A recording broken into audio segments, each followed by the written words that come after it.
Hello, I'm Mark Carmona. And I'm Kara. Welcome to K&A Channel 2. We're here today to inform you about reforms throughout history. So Art, what are reforms? Reformers make changes in something, typically a social, political, or economic institution or practice, in order to improve it. So basically there are changes that improve your society. Basically. Now let's start in the beginning of history with Athenian democracy. Athenian democracy, established by Cleisthenes, fourth leader of Athens, appointed in 508 BC. The Athenian Assembly then won increase of power and major political party.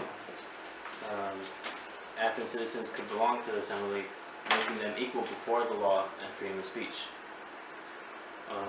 Assembly served as a supreme court and appointed generals.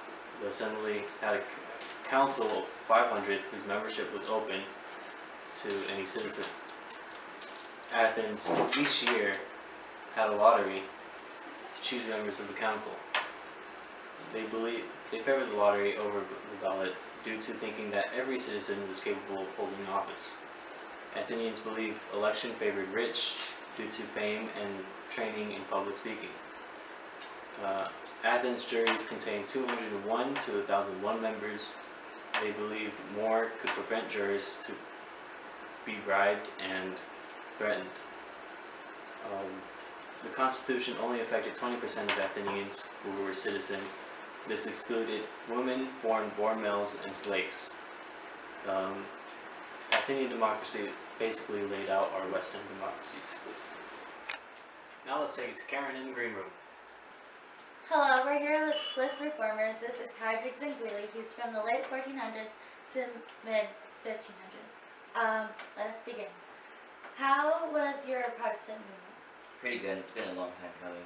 That's good to hear. What have you been trying to stress to the people? Salvation alone by faith is my main focus. I denounce many Catholic beliefs and practices such as purgatory, and I want to sell indulgences. I hear that you want to break away from your Catholic tradition, is that right? Yes, that's right. Okay. Can you let the people explain your theory of theocracy? It's just a church-run state. Right, well, thank you for your time. Thank you for having me. So, our next guest is John Calvin. In the 1500s, you have established the most powerful and influential reform group in the Swiss city of Geneva. What did you study when you were younger? I received an education in theology, law, and humanism that prompted me to study the Bible very carefully to formulate my Protestant theology. What did you argue towards the people? That God determines the fate of every person. It's in my doctrine, the predestination. Calvinism thus became a dynamic social force in Western Europe in the 1500s and contributed to the rise of revolution movements later in the 16 and 1700s. Thank you. Thank you for your time. Well, we'll go back to art in the streets. Thanks, Karen. I'm at the scene where King Charles I had signed the Petition of Rights. What is the Petition of Rights? The Petition of Rights is limited the power of the king in 4 different ways.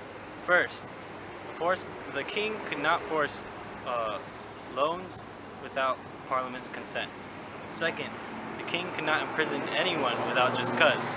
The third, troops could not be housed in a private home without the owner's consent. Fourth, the king could not declare martial law unless the country was at war. Back to Jose in the studio.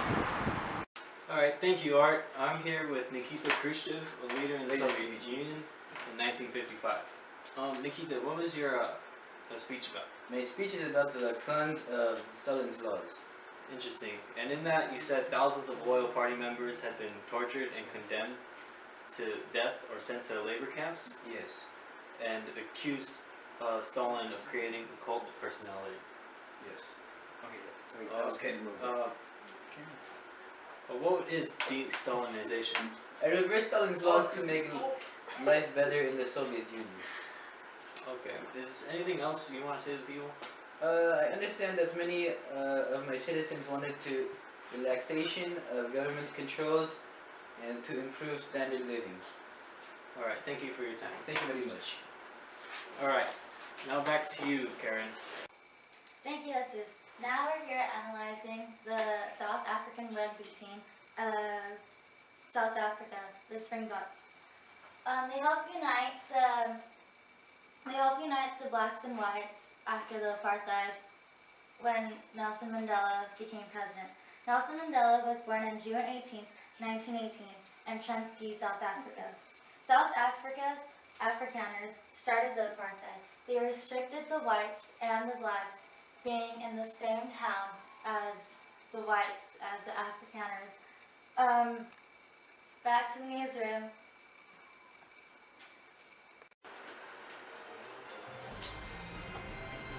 And then again, I'm Mark Carmona, And I'm Karen Ureta, and that ends our newscast for today. Thank you for watching us on KNA Channel 2. and we'll see you on the next one.